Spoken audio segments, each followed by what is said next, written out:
you're like me and you like to steep your tea a really long time in the pot, Orion's Rising is for you. It's got a lot of time, a lot of thought, a lot of life has really gone into this book. And Doug is a person I've known a long time. He's such a good guy. I always feel like teasing him about everything.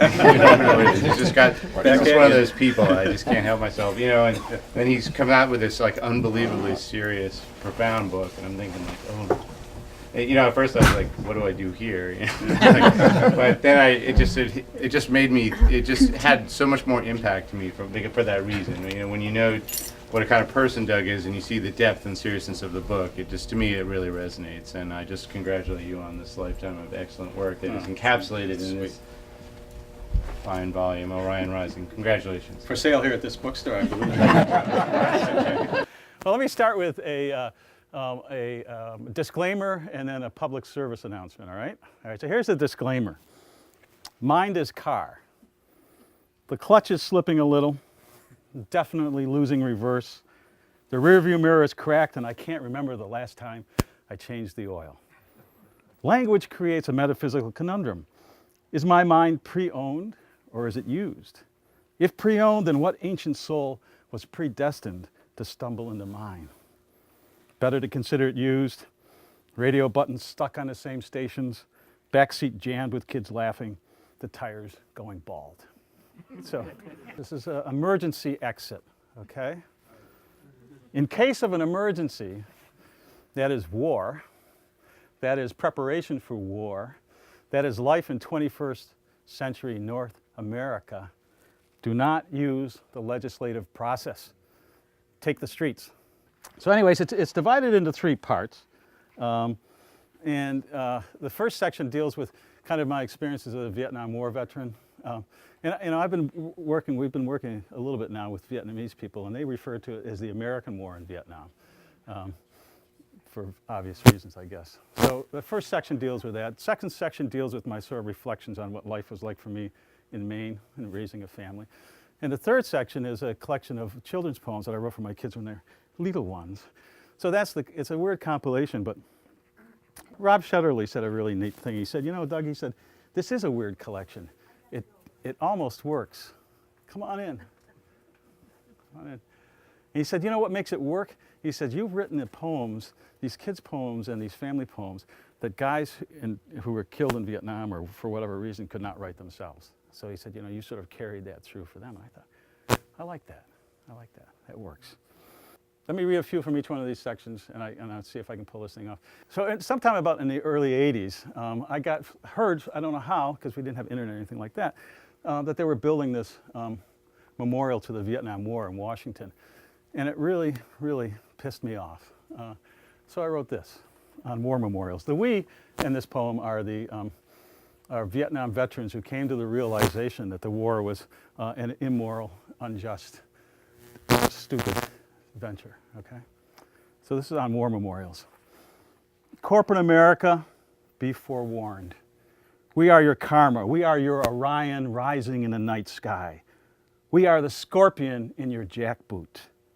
Corporate America, be forewarned. We will not buy your bloody parades anymore. We refuse your worthless praise. We spit on your war memorials. Corporate America, be forewarned. We will not feed you our bodies, our minds, our children anymore. Corporate America, be forewarned. If we have our way, and we will, the real war memorials will rise from your ashes.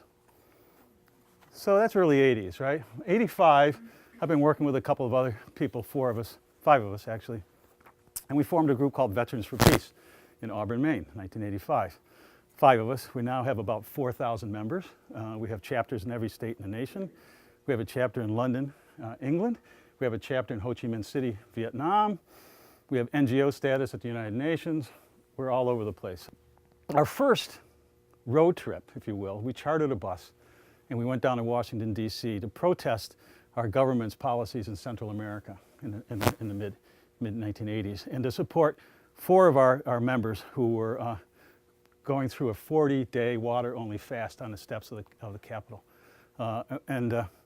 One of them is this guy, Charlie Litke, who the government recognized as a hero because they gave him the Congressional Medal of Honor for saving about 20 guys' lives in Vietnam. He was a chaplain. in Vietnam. But for me, he's a hero because he's the only person in the history of the United States to turn back his Congressional Medal of Honor. And he did it in protest of our foreign policies in Central America. So a great heroic guy. So we go down and we do our thing. And as a side trip, if you will, we go over to the wall, which I'd never seen before. And I went with Jerry Genesio, a fellow founder of VFP, whose brother's name is on that wall. So it was a profound moment. And I have to say, yet another hero, I don't use too many heroes, is Maya Lin for building that monument, which I think is the best monument in Washington, D.C. Okay, so I wrote this poem on the bus on the way back. The Wall. Descending into this declivity, dug into our nation's capital by the cloven hoof of yet another one of our country's tropical wars. Slipping past the names of those whose wounds refused to heal, slipping past the panel where my name would have been, could have been, perhaps should have been, down to the wall's greatest depth where the beginning meets the end, I kneel. Staring through my own reflection beyond the names of those who died so young, knowing now that the wall has finally found me. 58,000 yard stares have fixed on me as if I were their pole star, as if I could guide their mute testimony back into the world, as if I could connect all those dots in the nighttime sky, as if I could tell them the reason why. You should write about it. You should write a book about it. Like the time you held that hand, or when the stars burst into flares, or how about when the earth flew away before your eyes? And how about that smell? Maybe you should write a manual detailing how to burn your shit in diesel fuel before breakfast. Or maybe you could write a song about the 175s and the 8-inchers blowing away your eardrums. Or perhaps a poem to the girls and their wooden faces making love to the moon bouncing behind your shoulder. Well, how about it? It's been a while. I know you still got it in you.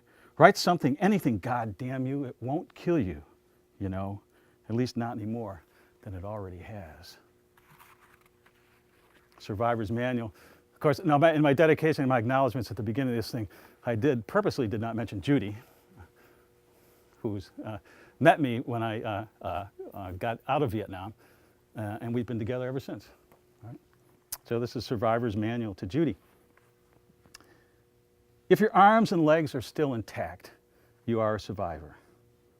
If tall meadow grasses still delight you with their sudden pheasants, you are a survivor. If the faces of passing children remain the faces of passing children, you are a survivor. If your nightmares will wait for the night, you are a survivor. If you can find your way back into someone's love, you, my friend, are a survivor. So I'm a survivor. According to the VA, there were over 100,000 Vietnam veterans who killed themselves after the war, probably even more. Right now, this day, 22 veterans killed themselves. On average, for this past year, 22 veterans a day are killing themselves because of the wars that they've been involved in. And I say these are conservative numbers because they didn't take into account what we referred to during the Vietnam War as single-car suicide. So here's a formula for a single-car suicide. Take a lonely country road. Choose a tree. Most anyone will do. Go for it like a bat out of the hell they put together just for you. Take that iron body bag and wrap it around you good and tight. Go ahead and break the sound barrier with your skull. You don't have to take any of their shit anymore now that you finally come home from the war. We in VFP, we broke the tradition, I think, of veterans, the World War II veterans and Korean War veterans who said, look, we're not talking about it. We're not talking about it. Well, we took a pledge in Veterans for Peace. Our pledge is, by the way, very simple. We want to abolish war, and we're going to do it nonviolently. If you want to do that, you can join Veterans for Peace. But we wanted to go out and talk to younger generations about what war is all about. So this is to the graduating class of 1993. If they got you thinking about signing up just to kill you some time, since nothing else is going down, you better be getting ready to kill you some women and some children too. And you better be getting ready to kill you some time, doing some long time, locked up in their screams. They don't consider that. I also discovered the term GI, which people lovingly call you a GI, comes from the fact that you're a government issue, right? And everything you got is government issue. Hey, John, fellow non-vet here in the audience. So here's a couple of government issue poems. The young man flashes by, wheel on wheel sparkling in the sun. 2 dead fish lie before him, neatly pressed in denim. Government issue at the VA hospital. I actually wrote this in the parking lot of Togus. The pale green doors remained mute before him. He read freight elevator, thought he was in the wrong place, thought again, and knew he got it right. What was left of his family waited downstairs in the lobby for what was left of him. See too much of that.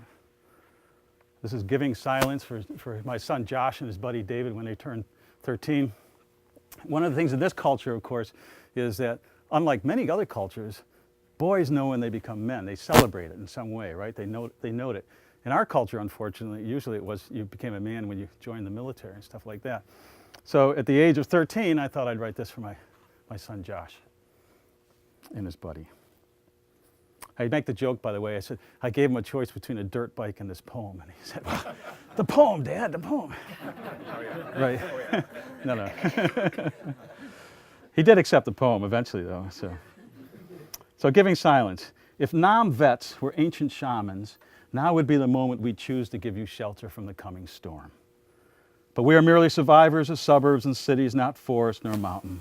Modern men offering you our silences, our words to guide you going out on your own. Yet we have known for years now that the silences of our fathers will not do, and we have found that words alone cannot be the sacred knives you need to bleed you free of your raging doubts. So listen up to what we have found between our own silences. Open up your fists, watch women move, scorn uniforms, don't march, dance. He's taken that to heart. I also I've been impressed by, over the years, how the Greeks can punish people, how they did wonderfully punishing people. So I wrote a couple of Greek-inspired poems. First one's entitled Prometheus Again, and I write it for my fellow artillery man. I served with the 715th Artillery in Bong San, Vietnam.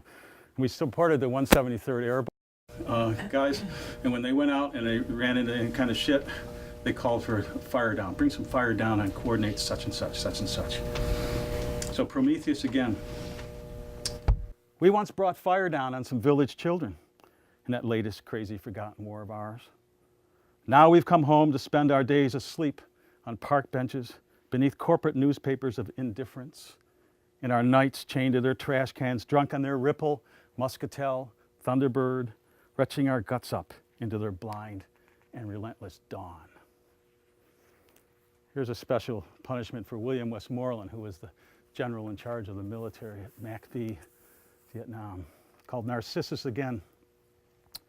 Picture William Westmoreland kneeling in a meadow, filling fast, oh fast, with flakes of white phosphorus. And he, gazing at his own face, reflected in pools of jellied flesh, he tries to rise. But his arms can only flail at the orange sky, and his fingers ripple off into spidery filaments of yellow smoke. And it is now, and it will be now forever, that William Westmoreland feels the faces of Vietnamese peasants melting into anguished oblivion. I hope, for his part. Another member, the beauty of being in a group called Veterans for Peace is that I rub shoulders with some pretty amazing people. Daniel Ellsberg was Veterans for Peace. Pete Seeger joined Veterans for Peace. Charlie Clemens joined Veterans for Peace. Charlie Clemens graduated second in the Air Force Academy, long military family tradition, was a combat pilot in Vietnam, until they told him that he should fly combat missions over Cambodia, and he refused to do it. And so they gave him the catch-22 treatment, right? They put him in a psych ward. Eventually he got out. Then he became a medical doctor. He studied to become a medical doctor, and he was working with impoverished people in Southern California when he noticed these Salvadoran people coming through who were horribly tortured and injured and whatnot. And this is amazing. You have to read his story, his book, which was called, anybody? Say it again? It's war, yeah. Memories of war, something. I'll think of it in a minute. I'll try to think of it. But anyways, he had to figure out a way to join the FMLN, which are the rebels fighting against the Salvadoran government, right? So it took him like 6 months of hard work going to Mexico and all that stuff to finally get there. And he became their medical doctor for a year. And it just so happened that a French film crew was there, and they picked him up, and they put together a documentary, Witness to War. Witness to War. His mind is car. Ha! Got it. My rear view mirror is not that cracked. Okay. They did this thing, Witness to War, which won the Academy Award, by the way, for documentary films. All right. And I had Charlie come twice to UMF and spoke about that film. So this is for Charlie Clemens. In the American vein. El Salvador is not Vietnam. San Salvador is not Saigon. Yet something seems to have slid away into the South China Sea to be born again in El Salvador. Seems something's down there dancing once again to the staccato rhythm of the M16 on rock and roll, to the shimmering whine of the 175s coming in low. Seems something's down there hungering for the American vein once again. Seems something's fixing to shoot up whatever youth it can find to do up major death. Not in Vietnam, not in Saigon, but in El Salvador, in San Salvador. This trip around the melting clock of America killing time. Counter recruitment work. Mount Blue High School, 2003. Tough day. This was a tough day. We face off. The recruiter, some Hispanic kid in camis from the Bronx, stuck up here in this very white farming town. Me, paunchy, balding, weary-eyed, 3 decades removed from my own war, both of us homing in on these high school kids not slick enough to get out of town on their own. He needs them to make his rank. I need them to help me stay sane. God, if you're still around, damn this fucking war. Again and again. Guantanamo poem, January 2014. There's a group of people in Veterans for Peace who call themselves the Veterans Peace Teams. And they're willing to, they commit civil disobedience. They're willing to be arrested. They go to jail. We call them the action faction. They're all, most of them are our age or even older. You know, they're amazing, men and women, amazing. They do all kinds of stuff. So I wrote this poem for them. Egypt Pond, Maine, second poem for the Veterans Peace Teams, wherever they are. It is legal, you know. The state even grants permits. Of course, there are limits, and you do need the landowner's permission. Here's how he does it up in Maine. He cuts a good-sized sapling, then he augers a hole through the ice, sticks the steel trap onto one end, and lowers it into the pond floor. The beaver swims over out of curiosity, I suppose, and ends up with a leg open to the bone. Her efforts to break free are futile. She's pinned down, drowns. They have lungs, you know. Same in Guantanamo. Tie the poor bastards down. Let them feel what it's like to drown. Do it again and again. What to do?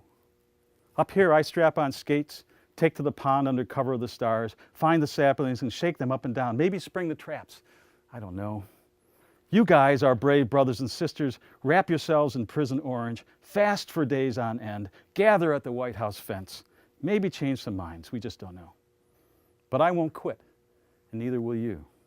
After all of us, no matter who we are, we all need each other to be free, for all of us to breathe.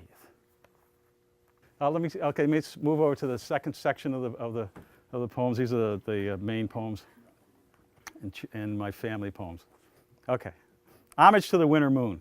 So now I'm in Maine, right, in my old farmhouse and raising kids and stuff. Homage to the winter moon.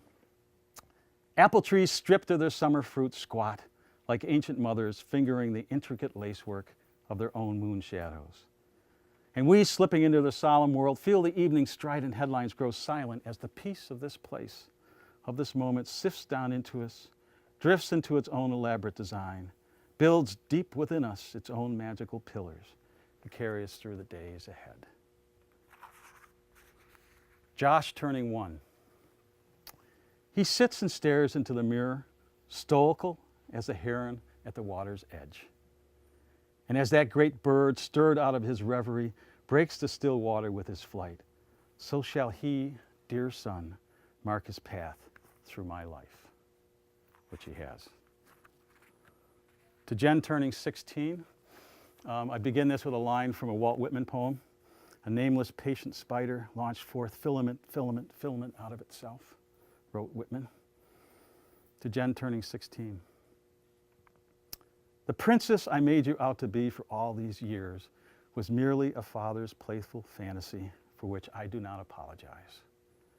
Yet celebrating you on this day, a new rider on the rhythm of the moon, I must also mourn my own passing before your eyes and take what little comfort I can as a father and as a man trapped in this bittersweet dance, you spinning out the gossamer threads of a woman becoming the light in another man's eyes.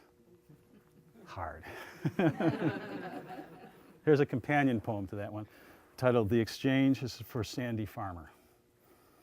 You carried your death closer to the heart than most of us do, I've been told. So I guess it wasn't much of a surprise to some when they finally collided. But it was to me. And then a card from your wife. She wrote how the poem to my daughter made you cry and how you sent it off to your own Elizabeth. And I thought, I got to meet this guy. And then you died. So now I'm left with this.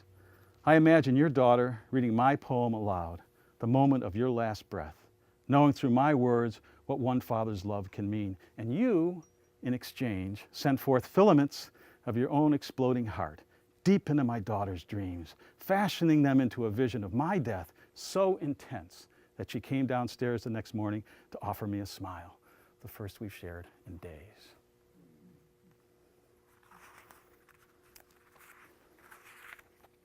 It's a poem from my father. I begin it with a line from James Wright poem. Suddenly I realized that if I stepped out of my body, I would break into blossom. You know the James Wright poem, standing on the edge of a meadow watching these horses. A poem from my father. My father stretches out before me, his lounge chair coffin, off-white polyester, his ersatz death mask snoring softly, his fingers stumbling across his stomach through the memory of some Chopin etude.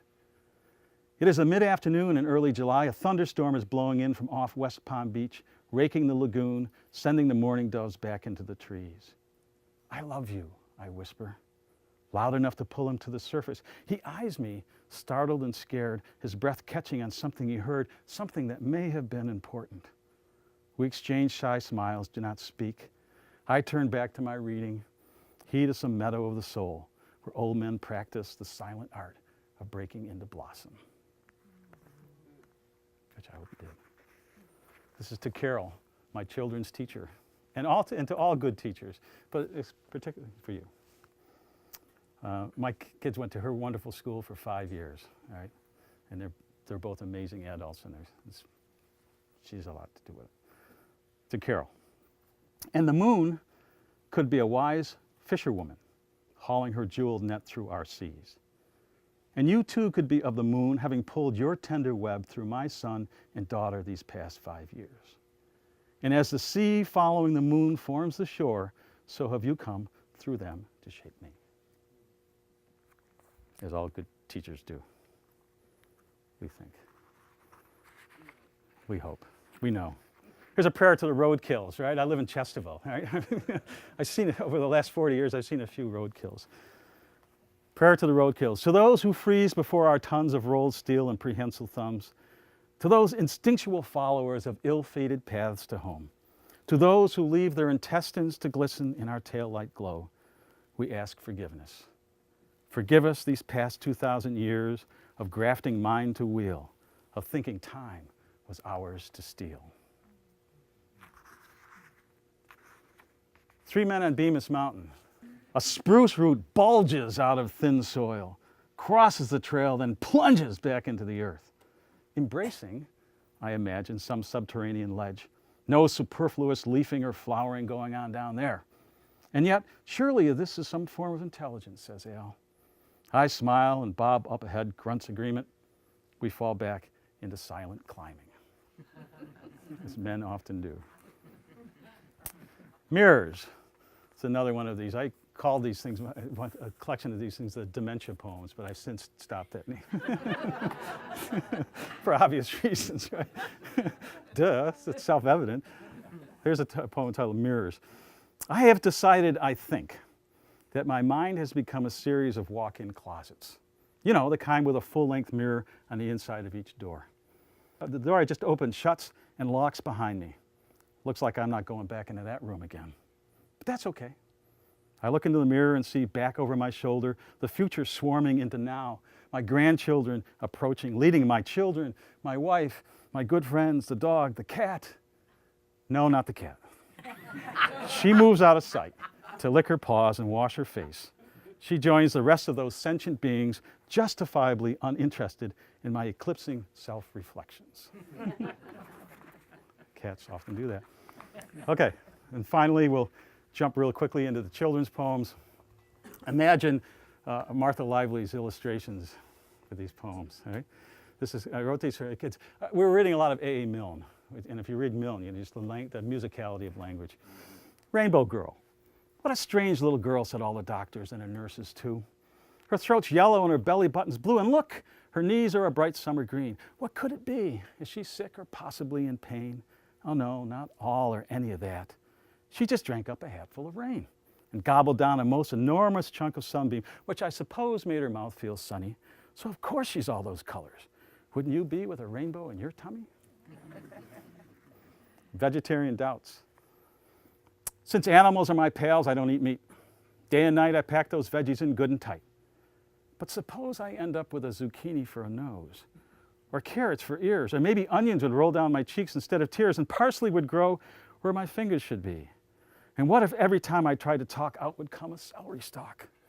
Oh, I know vegetables will sharpen my eyes and improve my hearing, but sometimes I really do doubt if I like being a vegetarian, which my daughter became at the tender age of 4. Yeah, 5, 4, 5, 4. Manifesto for Josh.